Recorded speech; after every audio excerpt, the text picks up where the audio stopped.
Hello guys, in this video I'm going to show you how to set skipping time in the Audible app.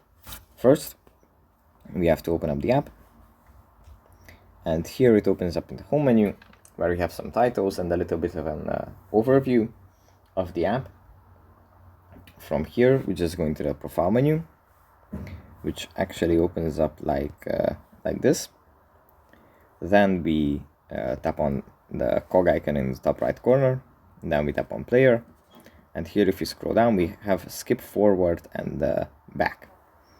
And here if you tap on this we have the amount of seconds we want to skip back or skip forward, and we can set this to our